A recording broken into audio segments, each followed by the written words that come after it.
Olá, bem-vindo às nossas mensagens para as células.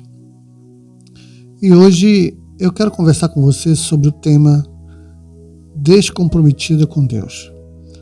E eu quero ler o texto de Lucas capítulo 22, versos de 54 em diante, que diz: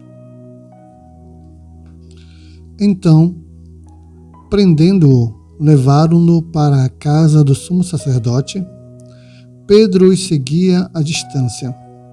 Mas, quando acenderam um fogo no meio do pátio e se assentaram ao redor dele, Pedro sentou-se com eles.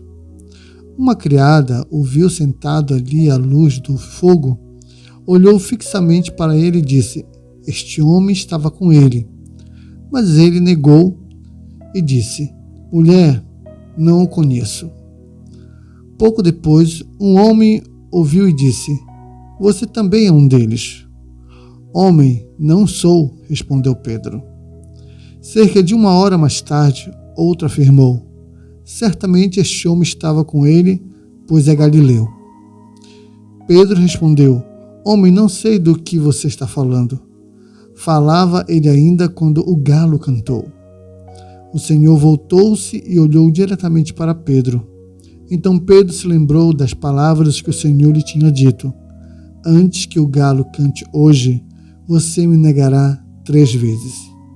Saindo dali, chorou amargamente. Muitos de nós afirmamos ser cristãos, mas muitas vezes não conseguimos firmar o nosso compromisso com Deus na prática do dia a dia.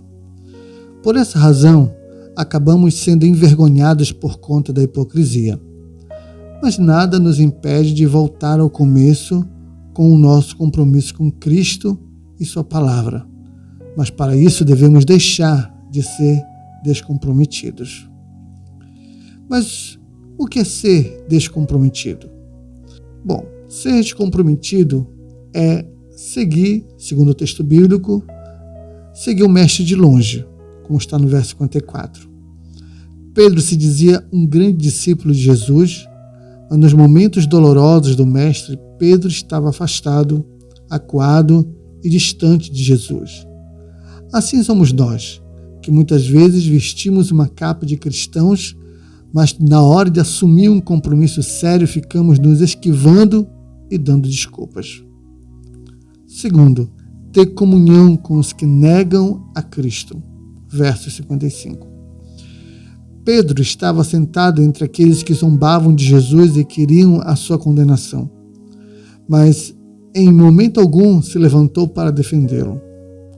Aquelas pessoas negavam a missão de Jesus dessa terra e eram incrédulas, por isso queriam a sua morte e condenação. Quando nós nos mantemos omissos em nos manifestar a favor de nossa fé cristã, estamos em comunhão com os escarnecedores, como diz o Salmo 1, versos 1. E assim, de maneira implícita, concordamos com aquilo que eles fazem. Que possamos nos levantar em favor da nossa fé, mostrando nosso compromisso com Deus e com a nossa célula. Terceiro, aquele que não se compromete quando reconhecido como cristão pelos outros. Pedro foi logo identificado como cristão porque andava constantemente ao lado de Jesus. Mas quando foi indignado pelos outros, fingiu que não conhecia o Mestre. Como tem sido a nossa postura nesse sentido? Você tem mostrado que é um discípulo de Jesus? Que possamos mostrar o poder do Evangelho ao mundo através de nossa conduta conforme Romanos 1,16.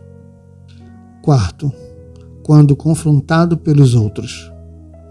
O descomprometido às vezes nem percebe o seu descomprometimento. Assim foi com Pedro, como está em Lucas 22, versos 61 e 62.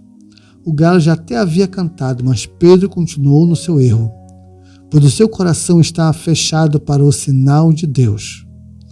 O Senhor sempre nos mostra quando devemos melhorar, tanto no pessoal quanto no espiritual, a fim de nos tornarmos compromissados com Ele. Para concluir, não queira ser confrontado de maneira brusca por Deus para se tornar uma pessoa compromissada.